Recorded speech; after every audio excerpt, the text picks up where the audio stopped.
اعوذ باللہ من الشیطان الرجیم بسم اللہ الرحمن الرحیم الحمدللہ والصلاة والسلام علی رسول اللہ وعلی آلہ وصحبہ اجمعین اشہد ان لا الہ الا اللہ واشہد ان محمدا عبدہ ورسولہ۔ اب ہم بات کرتے ہیں سیرت النبی صلی اللہ علیہ وسلم کے سلسلے کو آگے بڑھاتے ہوئے، اور اس میں یہ کہ قریش نے کس طرح سے سازش کی یا سازش کرنے کی کوشش کی کہ نبی صلی اللہ علیہ وسلم کو حجاج کو تبلیغ کرنے سے روکا جا سکے۔ تو ہوا یہ کہ انہی دنوں قریش کے سامنے ایک اور مشکل آن کھڑی ہوئی، یعنی ابھی کھلم کھلا تبلیغ پر چند ہی مہینے گزرے تھے کہ موسم حج قریب آ گیا۔ قریش کو معلوم تھا کہ اب عرب کے وفود کی آمد شروع ہوگی، اس لیے وہ ضروری سمجھتے تھے کہ نبی صلی اللہ علیہ وسلم کے متعلق کوئی ایسی بات کہیں کہ جس کی وجہ سے اہل عرب کے دلوں پر آپ صلی اللہ علیہ وسلم کی تبلیغ کا اثر نہ ہو۔ چنانچہ وہ اس بات پر گفت و شنید کے لیے ولید بن مغیرہ کے پاس اکٹھے ہوئے۔ ولید نے کہا، اس بارے میں تم سب لوگ ایک رائے اختیار کر لو، تم میں باہم کوئی اختلاف نہیں ہونا چاہیے کہ خود تمہارا ہی ایک آدمی دوسرے آدمی کی تکذیب کر دے اور ایک کی بات دوسرے کی بات کو کاٹ دے۔ لوگوں نے کہا، آپ ہی کہیے۔ اس نے کہا، نہیں، تم لوگ کہو، میں سنوں گا۔ اس پر چند لوگوں نے کہا، ہم کہیں گے وہ کاہن ہے۔ ولید نے کہا، نہیں، باخدا وہ کاہن نہیں ہے، ہم نے کاہنوں کو دیکھا ہے۔ اس شخص کے اندر نہ کاہنوں جیسی گنگناہٹ ہے، نہ ان کی جیسی قافیہ گوئی اور تک بندی۔ اس پر لوگوں نے کہا، تب ہم کہیں گے کہ وہ پاگل ہے۔ ولید نے کہا، نہیں، وہ پاگل بھی نہیں، ہم نے پاگل بھی دیکھی ہیں اور ان کی کیفیت بھی۔ اس شخص کے اندر نہ پاگلوں جیسی دم گھٹنے کی کیفیت اور الٹی سیدھی حرکتیں ہیں اور نہ ان کے جیسی بہکی بہکی باتیں۔ لوگوں نے کہا، تب ہم کہیں گے کہ وہ شاعر ہے۔ ولید نے کہا وہ شاعر بھی نہیں، ہمیں رجز، حجز، قریض، مقبوض، مبسوط ساری ہی اصناف سخن معلوم ہے، اس کی بات بہرحال شعر نہیں ہے۔ لوگوں نے کہا، تب ہم کہیں گے کہ وہ جادوگر ہے۔ ولید نے کہا، یہ شخص جادوگر بھی نہیں، ہم نے جادوگر اور ان کا جادو بھی دیکھا ہے، یہ شخص نہ تو ان کی طرح جھاڑ پھونک کرتا ہے نہ گرہ لگاتا ہے۔ لوگوں نے کہا، تب ہم کیا کہیں گے؟ ولید نے کہا، خدا کی قسم، اس کی بات بڑی شیریں ہے، اس کی جڑ پائیدار ہے اور اس کی شاخ پھلدار، تم جو بات بھی کہو گے لوگ اسے باطل سمجھیں گے، البتہ اس کے بارے میں سب سے مناسب بات یہ کہہ سکتے ہو کہ وہ جادوگر ہے، اس نے ایسا کلام پیش کیا ہے جو جادو ہے، اسے باپ بیٹا، بھائی بھائی، شوہر بیوی اور کنبے قبیلے میں پھوٹ پڑ جاتی ہے۔ بالآخر لوگ اسی تجویز پر متفق ہو کر وہاں سے رخصت ہوئے۔ بعض روایات میں یہ تفصیل بھی مذکور ہے کہ جب ولید نے لوگوں کی ساری تجویزیں رد کر دیں تو لوگوں نے کہا کہ پھر آپ ہی اپنے بے داغ رائے پیش کیجیے۔ اس پر ولید نے کہا، ذرا سوچ لینے دو۔ اس کے بعد وہ سوچتا رہا یہاں تک کہ اپنی مذکورہ بالا رائے ظاہر کی۔ اسی معاملے میں ولید کے متعلق سورہ مدثر کی 16 آیات 11 سے لے کے 26 تک نازل ہوئی، جن میں سے چند آیات کے اندر اس کے سوچنے کی کیفیت کا نقشہ بھی کھینچا گیا۔ چنانچہ ارشاد ہوا، اس نے سوچا اور اندازہ لگایا، وہ غارت ہو، اس نے کیسا اندازہ لگایا، وہ غارت ہو، اس نے کیسا اندازہ لگایا، پھر نظر دوڑائی، پھر پیشانی سیکری اور منہ بسورا، پھر پلٹا اور تکبر کیا، آخرکار کہا کہ یہ نرالا جادو ہے جو پہلے سے نقل ہوتا آ رہا ہے، یہ محض انسان کا کلام ہے۔ بہرحال یہ قرارداد طے پا چکی تو اسے جامع عمل پہنانے کی کارروائی شروع ہوئی۔ کچھ کفار مکہ عازمین حج کے مختلف راستوں پر بیٹھ گئے اور وہاں سے ہر گزرنے والے کو آپ صلی اللہ علیہ وسلم کے خطرے سے آگاہ کرتے ہوئے آپ صلی اللہ علیہ وسلم کے متعلق تفصیلات بتانے لگے۔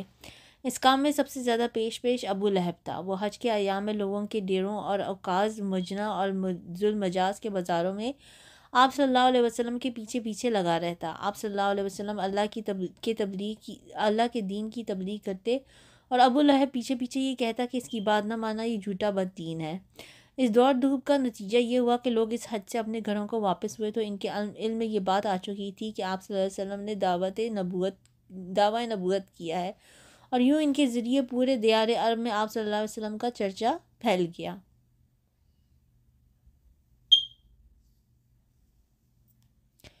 جب قریش نے دیکھا کہ محمد صلی اللہ علیہ وسلم کو تبلیغ دین سے روکنے کی حکمت کارگر نہیں ہو رہی تو ایک بار پھر انہوں نے غور و خوض کیا اور آپ صلی اللہ علیہ وسلم کی دعوت کا کلا کما کرنے کے لیے مختلف طریقے اختیار کیے۔ مثال کے طور پہ انہوں نے ہنسی، ٹھٹا، تحقیر، استہزاء اور تکذیب کی۔ اس کا مقصد یہ تھا کہ مسلمانوں کو بددل کر کے ان کے حوصلے توڑ دیے جائیں۔ اس کے لیے مشرکین نے نبی صلی اللہ علیہ وسلم کو ناروا تہمتوں اور بیہودہ گالیوں کا نشانہ بنایا۔ چنانچہ وہ کبھی آپ صلی اللہ علیہ وسلم کو پاگل کہتے، جیسا کہ ارشاد وقالوا یا ایھا الذی نزل علیہ الذکر انک لمجنون، ان کفار نے کہا کہ اے وہ شخص جس پر قرآن نازل ہوا تو یقیناً پاگل ہے، اور کبھی آپ صلی اللہ علیہ وسلم پر جادوگر اور جھوٹے ہونے کا الزام لگاتے۔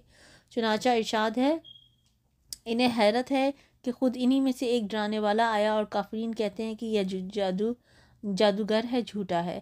یہ کفار آپ کے آگے پیچھے پرغضب منتقمانہ نگاہوں اور بھڑکتے ہوئے جذبات کے ساتھ چلتے تھے۔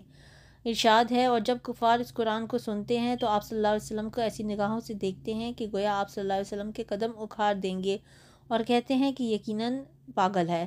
اور جب آپ صلی اللہ علیہ وسلم کسی جگہ تشریف فرما ہوتے اور آپ کے ارد گرد کمزور اور مظلوم صحابہ کرام رضی اللہ عنہم موجود ہوتے تو انہیں دیکھ کر مشرکین استہزاء کرتے ہوئے کہتے، اچھا یہی حضرات ہیں جن پر اللہ نے ہمارے درمیان سے احسان فرمایا ہے۔ جواباً اللہ کا ارشاد ہے کہ اللہ شکر گزاروں کو سب سے زیادہ نہیں جانتا، یعنی ہدایت جو ہے وہ اللہ تعالیٰ نے ان شکر گزاروں کو دی جو اس نعمت کے ملنے پر شکر گزار تھے۔ عام طور پر مشرکین کی کیفیت وہی تھی جس کا نقشہ ذیل کی آیات میں کھینچا گیا ہے۔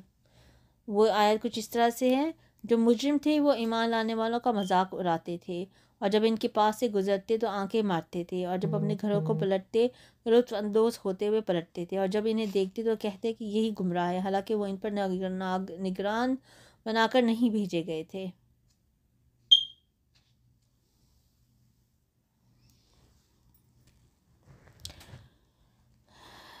ٹھیک ہے، تو ہمیں اب یہ پتہ ہے کہ نبی صلی اللہ علیہ وسلم کا مقصد جو ہے وہ کامیاب ہو گیا تھا۔ مکہ میں بھی اسلام پھیلا، مدینہ میں بھی اسلام پھیلا، تمام عرب میں اسلام پھیلا۔ اس سے ہمیں پتہ چلتا ہے کہ کوئی آپ کا ہنسی اڑائے، ٹھٹا لگائے، تحقیر کرے، استہزاء کریں یا تکذیب کرے، اگر آپ حق سچ پہ ہیں تو اللہ آپ کو کامیابی ضرور دے گا۔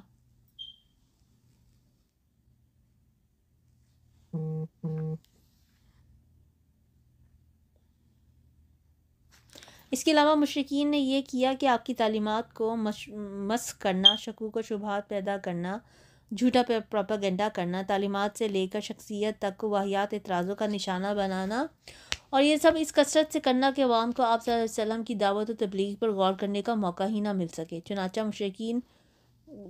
یہ مشرکین قرآن کے متعلق کہتے تھے، سورۃ نمبر 5 کی آیت ہے، یہ پہلوں کے افسانے ہیں جنہیں آپ صلی اللہ علیہ وسلم نے لکھوا لیا ہے، اب یہ آپ صلی اللہ علیہ وسلم پر صبح و شام تلاوت کیے جاتے ہیں۔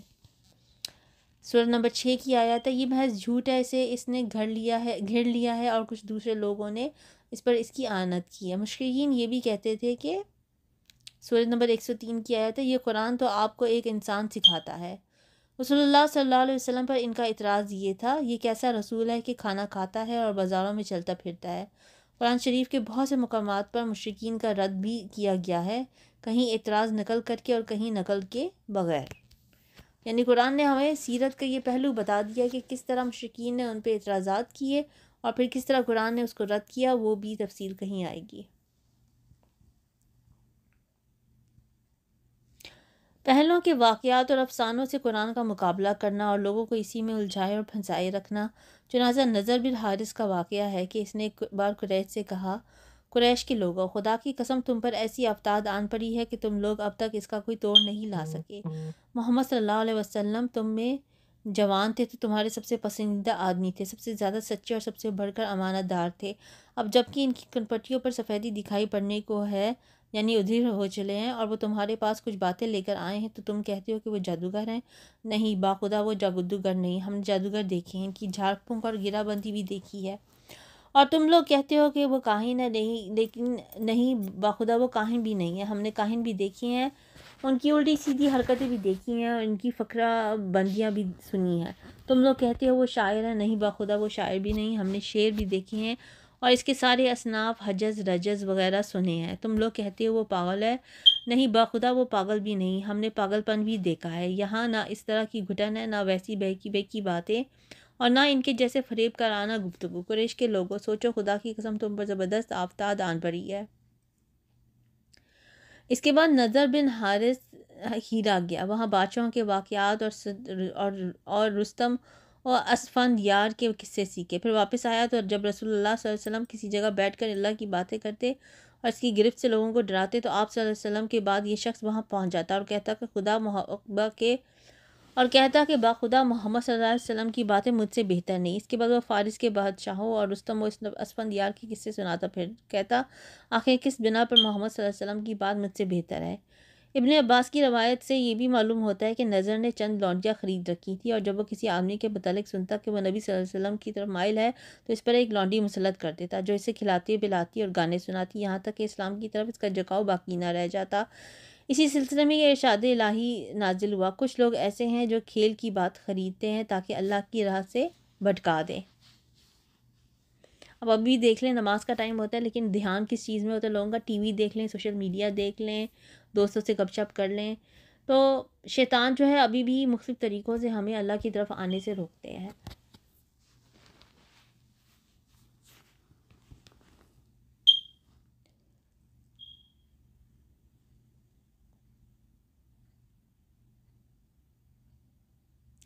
سودے بازیاں جن کے ذریعے مشرکین کی یہ کوشش تھی کہ اسلام اور جاہلیت دونوں بیچ راستے میں ایک دوسرے سے جا ملیں، یعنی کچھ لو اور کچھ دو کے اصول پر اپنی بعض باتیں مشرکین چھوڑ دیں اور بعض باتیں نبی صلی اللہ علیہ وسلم چھوڑ دیں۔ قرآن پاک میں اسی کے متعلق ارشاد ہے، وہ چاہتے ہیں کہ آپ ڈھیلے پڑ جائیں تو وہ بھی ڈھیلے پڑ جائیں۔ چنانچہ ابن جریر اور طبرانی کی روایت ہے کہ مشرکین نے رسول اللہ صلی اللہ علیہ وسلم کو یہ تجویز پیش کی کہ ایک سال آپ صلی اللہ علیہ وسلم ان کے معبودوں کی پوجا کیا کریں اور ایک سال وہ آپ صلی اللہ علیہ وسلم کے رب کی عبادت کیا کریں گے۔ عبد بن حمید کی ایک روایت اس طرح ہے کہ مشرکین نے کہا اگر آپ صلی اللہ علیہ وسلم ہمارے معبودوں کو قبول کر لیں تو ہم بھی آپ صلی اللہ علیہ وسلم کے خدا کی عبادت کریں گے۔ ابن اسحاق کا بیان ہے کہ رسول اللہ صلی اللہ علیہ وسلم خانہ کعبہ کا طواف کر رہے تھے کہ اسود بن مطلب بن اسد بن عبد العزیٰ، ولید بن مغیرہ، امیہ بن خلف اور عاص بن وائل سہمی آپ صلی اللہ علیہ وسلم کے سامنے آئے۔ یہ سب اپنی قوم کے بڑے تھے، بولے اے محمد صلی اللہ علیہ وسلم، آؤ جسے تم پوچھتے ہو اسے ہم بھی پوجیں اور جسے ہم پوچھتے ہیں اسے تم بھی پوجو، اس طرح ہم اور تم اس کام میں مشترک ہو جائیں۔ اب اگر تمہارا معبود ہمارے معبود سے بہتر ہے تو ہم اس سے اپنا حصہ حاصل کر چکے ہوں گے، اور اگر ہمارا معبود تمہارے معبود سے بہتر ہوا تو تم اس سے اپنا حصہ حاصل کر چکے ہوگے۔ اس پر اللہ تعالیٰ نے پوری سورہ قل یا ایھا الکافرون نازل فرمائی جس میں اعلان کیا گیا کہ جسے تم لوگ پوچھتے ہو اسے میں نہیں پوچھ سکتا، اور اس فیصلہ کن جواب کے ذریعے ان کی مضحکہ خیز گفت و شنید کی جڑ کاٹ دی گئی۔ اس سودے بازی کی کوشش بار بار کی گئی جس کی وجہ سے کچھ روایتیں ایک دوسرے سے تھوڑی مختلف ہیں۔ ٹھیک ہے، یہ ہم نے بات کی آج کس طرح قریش نے نبی صلی اللہ علیہ وسلم کے کو روکنے کے مختلف طریقے اپنائے اور کوشش کی، لیکن ظاہر ہے کہ اللہ کا دین پھیلنا ہی کرتا ہے، اور اسی لیے اللہ تعالیٰ نے نبی صلی اللہ علیہ وسلم کو ثابت قدم بھی رکھا اور کامیابی بھی دی، نصرت بھی دی، جس کے بارے میں ہم آگے جو ہے وہ پڑھیں گے انشاءاللہ تعالیٰ۔ اس سے ہمیں سبق یہ حاصل ہوتا ہے کہ اگر ہم سچ پہ ہیں، اگر ہم حق پہ ہیں تو ہمیں چاہیے کہ ثابت قدمی سے اس پہ قائم رہے۔ لوگ تو روکنے کی بہت کوشش کریں گے اور بہت ڈسکریج کریں گے اور مختلف القابات سے بھی نوازیں گے، لیکن ہم نے کیا کرنا ہے، ہم نے اپنا کام کرتے رہنا ہے، اور جو دین کے کام ہیں انہوں نے دین کا کام جو ہے وہ ثابت قدمی سے کرتے رہنا ہے، اور شیطان کے وسوسوں میں نہیں آنا اور لوگوں کے بہکاوے میں نہیں آنا، اور اپنے اجر کی امید اللہ تعالیٰ سے ہی رکھنی ہے، کیونکہ ہمیں اجر اللہ تعالیٰ ہی دے سکتا ہے اور کوئی ہمیں ہماری کاوشوں کا اجر نہیں دے سکتا۔ سبحانک اللہم و بحمدک، اشہد ان لا الہ الا انت، استغفرک و اتوب الیک۔